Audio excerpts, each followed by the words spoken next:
It is hot and humid for pretty much everybody today. There's not much arguing with that, but we do have some great photos of the pets cooling off in the pool there. Dana in Midlothian sending this picture in, and temperatures will stay warm over the next few days. We're going to be right around 100 today. I've got 100 for everybody, 100, 101, I think, for most of us across the area. That normal temperature of 95 there, and as we get into the overnight, we've actually been setting, at least DFW has been setting some minimal temperature, low temperature, what's the best way to say this? Maximum low temperature. I always try to make that clear, but our maximum low temperature has been record-breaking at DFW the last few days. 78, 79 tonight, well above that norm of 75 degrees. So that's just kind of the way things sit there. Heat advisories do continue through 7 p.m. tonight. Those will probably be extended once again into tomorrow evening. But the good news is we don't have excessive heat warnings right now. So we will take what we can get there. And allergens low to medium range for today. So not terribly bad. Grass continues to be the main allergen for our area. Now, I do want to talk about the big picture here. High pressure continues to run things. We're going to see this front pass to our north, not doing much for us. This one through the deep south, not doing anything for us either. Both of these really not going to help us any, although there is a system farther up to the northwest that could send a cold front in this weekend. Now, I'm not as optimistic as some others are. Some have us in the mid-90s, Friday, Saturday, Sunday.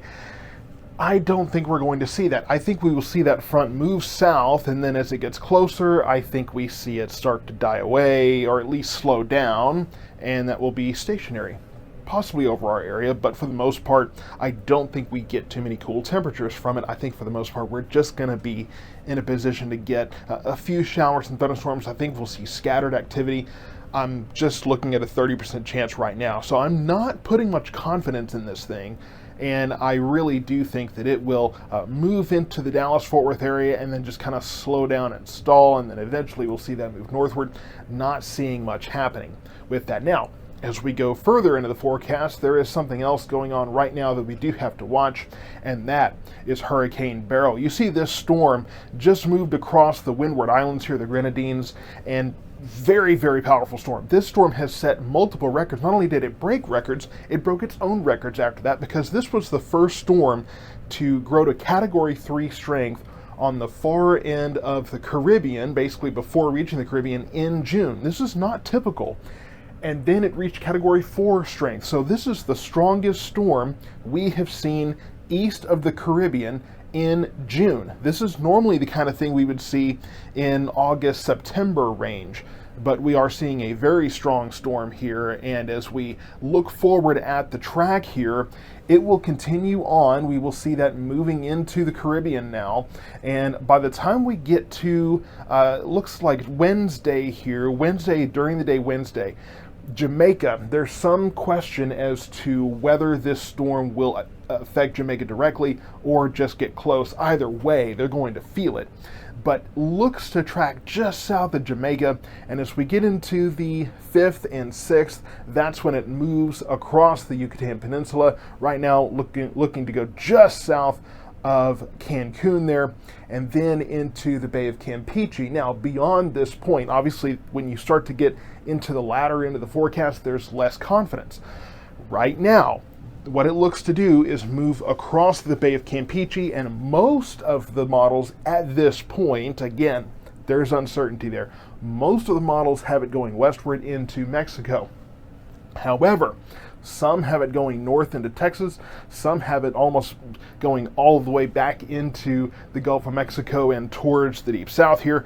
And again, most of them at this point have it going westward into Mexico, but that can easily and quickly change. So I will continue to monitor this and bring updates as needed. But as we get into the 8th and 9th, if this storm does take a bank to the north, that would put it into the open Gulf, fairly warm waters for a bit of time before possibly coming into Texas. So there's still plenty of time for that to change, and I will continue to monitor that and bring you updates as needed. So here's our forecast. Fairly light winds, not that much of a breeze here. We're starting July warm here today, 100 degrees, 101 the next several days. modest south winds. There might be a little bit of a breeze there, but unfortunately not much. And as we get into the weekend here, first I'll say 4th of July, plenty warm. The good news is we're not as dry as we were last year. So when it comes to the fireworks, that grass fire risk is not quite as high as it was. But as we get into the weekend here, I do have us losing at least a few degrees here. I think that if nothing else, we will lose some heat due to the increasing clouds and possibly a few showers and thunderstorms here. Unfortunately, I just do not see this front bringing us the mid-90s that some are calling for. But we will have some clouds, we'll have some showers and thunderstorms in the area. If this thing stalls out, we could be adding rain to Sunday, but for right now, I think it's just Friday and Saturday. But just be ready for a few scattered showers and thunderstorms this weekend, and possibly a few degrees cooler. So as we get into the next few days, heat advisories will continue. Those will be extended for the next few days. 4th of July is warm, so just be careful of that. And as we get into the weekend, there's a hope for at least a few degrees chopped off the top there. I will continue to monitor for maybe signs that cold front is stronger than I think it is. So stay tuned for more updates on that and more updates on the track of Hurricane Beryl.